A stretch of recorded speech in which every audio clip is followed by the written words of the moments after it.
Hey everyone, I'm James Lynch, and this is Early Look, the show where I take a look at an upcoming notable fight. And on today's edition, we're going to take a look at the UFC Fight Night main event on October 15th between former middleweight title challenger Jared Cannonier and Sean Strickland. But before I give you my preview and pick, make sure you hit that like button, hit the subscribe button, hit that notification bell. You do those three things, it really does help me out big time on this channel when it comes to views and algorithms and all that. And I'm also posting content on here almost every single day, so you won't miss any content if you do those three things. All right, let's get into it. Jared Cannonier and Sean Strickland, again, ways away here, but wanted to get this one out of the way here. We're going to start first with Jared Cannonier, the former middleweight title challenger. And of course, this is a 5-round main event. So Jared Cannonier, you can see there, 15-6 record. He's got 10 knockouts, 2 submissions, and 3 decisions in his career. At the time of recording this, he is the number 2 ranked middleweight. Jared Cannonier, 38 years old. He's 5'11" with a 77.5-inch reach. So he's going to have a slight reach advantage in this fight over Sean Strickland, but that's the only advantage he'll have as far as physically. Jared Cannonier is a BJJ purple belt. He trains at the MMA lab, and he's got fight of the night 1 time against Ion Cutelaba. He's got performance of the night 4 times against Cyril Asker, David Branch, Jack Hermansen, and Derek Brunson. If you look here, Jared Cannonier made his amateur debut back in March of 2011, did not make his professional MMA debut until June of 2011.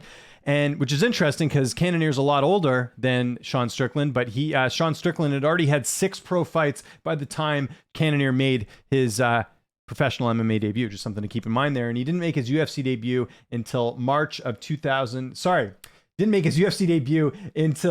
January of 2015. I had it written down wrong here. I don't know why, but January 2015 was when he had that debut at heavyweight against Sean Jordan, ended up losing that fight.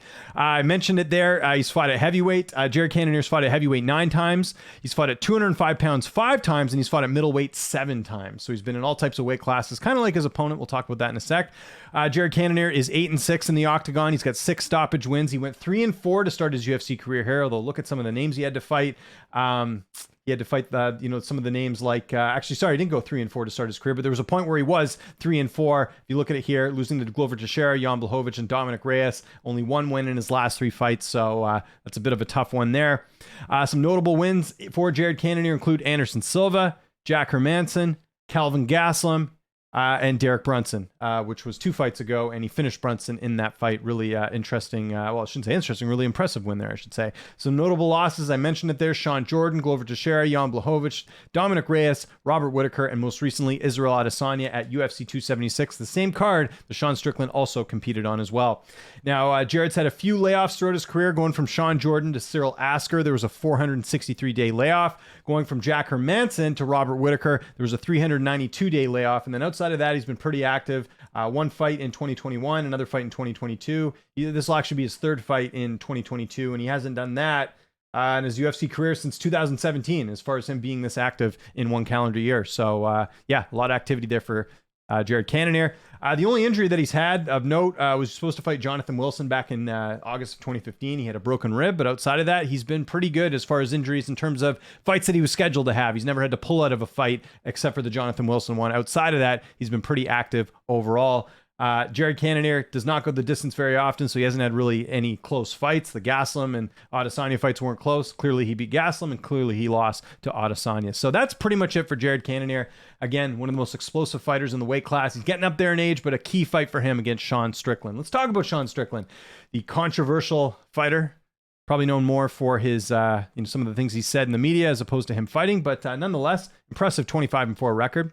Sean Strickland has got 10 knockouts, 4 submissions, and 11 decisions. He's the number 7th ranked middleweight. He's 31 years old. He's 6'1" with a 76-inch reach. So he's 7 years younger than Jared Cannonier, and he'll have a 2-inch height advantage in the matchup. He's a BJJ brown belt. He trains out of Extreme Couture and has had performance of the night 1 time when he beat Brendan Allen. Sean Strickland did not have an amateur career. He went straight to the pros. That was back in March of 2008. So he's been at it for a while. I think people forget that. And made his UFC debut in March of 2014. So about almost a year before Jared Cannonier made his debut, as I mentioned there. Sean Strickland has fought at welterweight and at middleweight. He's fought 19 times at middleweight, and he's fought 8 times at welterweight. I think people forget in his early days back in King of the Cage, he was fighting at middleweight then. It was only he dropping to welterweight when he was in the UFC career That was eight times. And then he had one catchweight fight against Brendan Allen here. That was back in 2020, and that was because of a short notice opportunity there. So that's why that was at 195. Sean Strickland is 12-4 in the UFC. He's got 5 stoppage wins, some of the notable wins he's had in his career. I put Brendan Allen down here. I know Allen's not ranked, but still, no one had done that to Allen in the UFC, so that was really impressive, him doing that at the time. Uriah Hall was a pretty notable win, and then Jack Hermansen as well. Jack is obviously ranked, so that was a good win for him there. Some of his notable losses have mainly come at welterweight: Santiago Ponzinibbio, Kamaru Usman, the former welterweight champ, Zaleski, and then recently lost to Alex Pereira on that UFC 276 card that I referenced previously.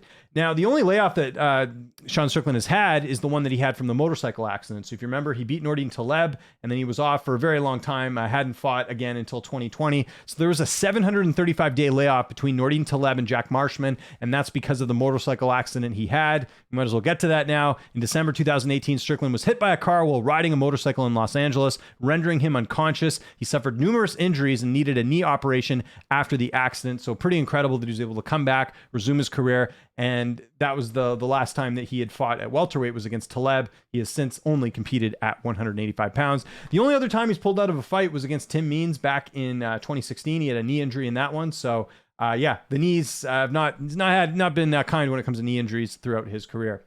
Much like his opponent Jared Cannonier, not a ton of close fights here, but there are 2, and I actually went back and looked at this. This was kind of interesting here.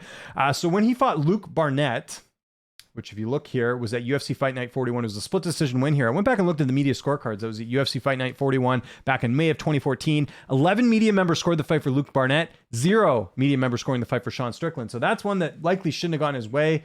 And if that would have ended up happening, maybe he gets back-to-back losses here. So things could have been a little bit different for Strickland if the decision did not go his way.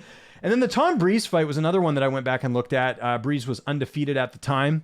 And that was at UFC 199 back in June of 2016. 12 media members scored the fight for Strickland. 1 scored it a draw, but 9 scored it for Tom Breeze. So again, another fight where he ended up getting the nod there, but some people felt like his opponent should have got it done. At the time of recording this, we do not have odds on this fight. But if I had to guess, I'd say Jared Cannonier is going to be anywhere from a 2 to 3 to 1 favorite in this fight. He's fought better opposition. He's fought for a middleweight title, something Strickland has not done. Well, Strickland's had some impressive wins. I mentioned the resume there for Jared Cannonier. It's a little bit more impressive than Sean Strickland. Add in the fact that Cannonier's got some of the most devastating knockout power in the weight class. It may not bode well here for Strickland, despite the fact that Strickland's only been knocked out, I think, twice in his career. So who am I picking in this one? Well, and this is going to be a bit of a shorter breakdown here today.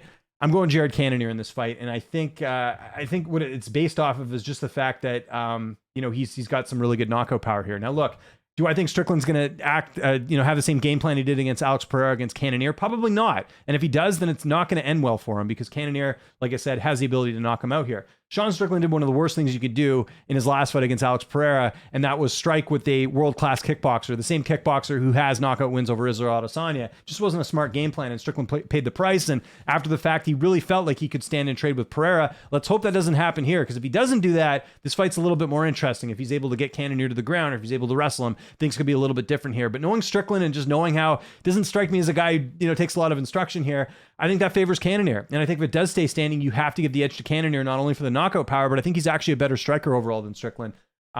Strickland, I would say he's got good cardio. He's, good overall fighter, but I don't think he really excels in anything. And that's where Cannonier, I feel like he does. I think Cannonier has that knockout power, and that's something that Strickland, for the most part, if you look at who Strickland's fought, he's not fought a lot of guys who have knockout power other than, I guess, Pereira, but Hermansen not really known for his knockout power. Hall, somewhat, but Hall hasn't really knocked. Hall's sort of hit or miss in that regard. Jocko, Allen, Marshman, these are not guys that hit very hard. Cannonier, I think I'd say Cannonier actually, I think, has the most knockout power in that weight class, maybe other than like a Whitaker or someone else, right? But Cannonier's got to be up there for his knockout power. And that's why I think that's going to be the difference. Now, the question is, will Cannonier finish this fight? I think he will, but I think it'll be a little bit later. I'm going to go 3rd or 4th round stoppage here for Jared Cannonier by knockout. I think he does it. I think at some point he does catch Strickland in the 5-round fight. Remember, this is at the Apex, so that's going to favor a guy like Cannonier, where it's a smaller cage. Strickland can't move around as much as he's used to. And that's where I see Cannonier taking advantage and getting a late knockout in this one. So my official pick for this one, I'll stick with it. I know I said 3rd or 4th. I'll go 4th round knockout for Jared Cannonier. I think, we're going to see a much different fighter than who fought Israel Adesanya. I think you're going to see him come out a little bit better. And I think with Strickland, I think his game plan will be a little bit different, but I do think he'll strike, and I think that's going to be a mistake against a guy like Cannonier, who I think has the ability to knock him out. So I don't know what you guys think in the comment section below. I know a bit of a shorter breakdown here today. Who are you picking in this fight? How do you think they get it done? Follow me on Twitter and on Instagram at Lynch on Sports, and also on TikTok as well. Same handle, at Lynch on Sports. Let me know what you think. Who are you picking in this one? Let me know in the comments. Would love to discuss this fight with you.